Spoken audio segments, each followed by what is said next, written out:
بعد ذلك منادي على اسم أخي محمد مجاهد ريحان لإلقاء الخطبة العربية، فليتفضل مشكورا. السلام عليكم ورحمة الله وبركاته. إني أتشرف بحمد الله الذي منح الإنسان قوة النطق والتكلم، والصلاة والسلام على محمد النبي الأمي صلى الله عليه وسلم وعلى آله الذين مارسوا امتثال أوامر الله وتحقيق توجيهات الدين. أما بعد، فأعوذ بالله من الشيطان الرجيم. بسم الله الرحمن الرحيم. الرحمن علم القرآن، خلق الإنسان، علمه البيان. وقال سيد المرسلين وقائد الإنسانية بأسرها نبينا الكريم محمد صلى الله عليه وسلم: إن من البيان لسحرا وإن من الشعر لحكمة، أو كما قال. رئيس الاحتفال المعقد وأساتذة الأجلاء وضيوفي المكرمين وزملائي في الدروس، لي حنين كبير وشوق بالغ إلى أن أخطب بين أيديكم خطبة عربية عن موضوع اللغة العربية، فالتمس منكم جميعا أن تصغوا آذانكم إلي وتستمعوا إلى خطبتي في صمت ووقار.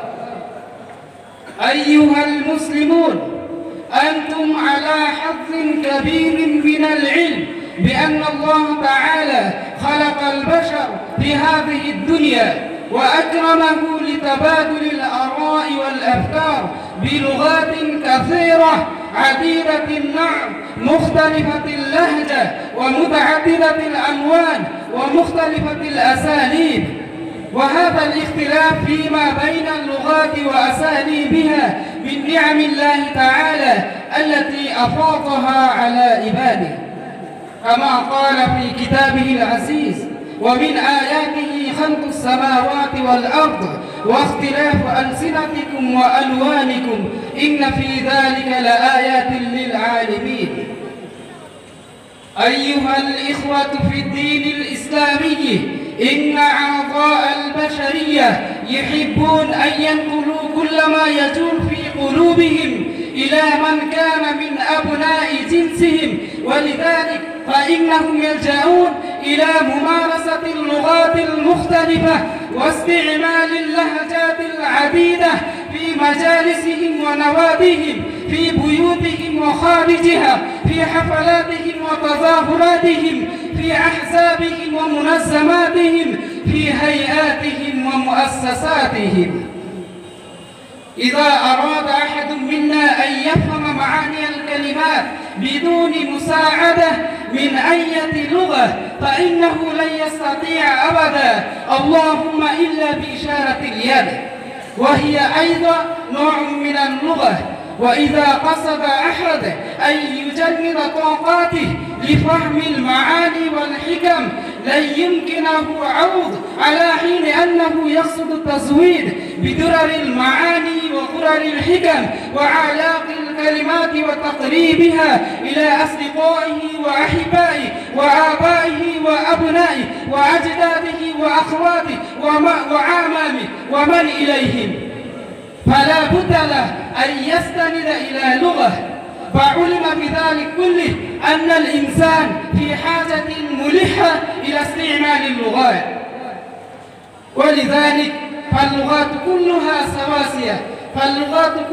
سواسية في أداء دورها المطلوب، سواء كانت لغة إنجليزية أو لغة عربية، لغة أردية أو لغة هندية، لغة فرنسية أو لغة فارسية، لغة بنجالية أو لغة أسامية، لغة مراتية أو لغة ججراتية، وما عداها من اللغات العالمية والمحلية التي يتكلم بها ملايين رجل.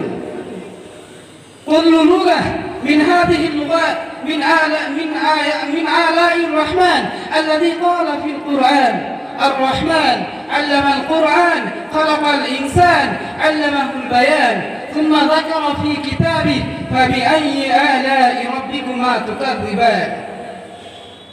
ولكن اللغة التي نطق بها النبي الكريم ونطق بها أصحابه ونطق بها الرجال السالكون على درب الصلاح والصدق والتقوى والورع، والتي نزل فيها القرآن، والتي هي لغة تفوق جميع لغات العالم، وهي لغة سيد الأنام، ولغة كتاب الله القرآن، ولغة أهل الجنان، ولغة كريمة حافلة بتعريك المجد الأمة الإسلامية بشكل صحيح واضح. وهذه هي اللغة السعيدة التي تشرفت بأن الله جل ثناؤه نزل كتابه الدائم القرآن الكريم فيها. أصدقائي المخلصين، هل تدرون ما هي اللغة التي نطق بها النبي الكريم ونطق بها أصحابه والتي نزل فيها القرآن؟ فاعلموا أن تلك اللغة الكريمة المباركة هي اللغة التي تسمى باللغة العربية. فيا أيها الإخوة، تكلموا أنتم الآخرون بهذه اللغة، وتحدثوا إلى الناس في هذه اللغة، وتنصهروا في بوتقة من نطق بالضاد من النبي الكريم وصحابته الأخيار رضوان الله عليهم أجمعين. وبذا أختتم كلامي. السلام عليكم ورحمة الله وبركاته.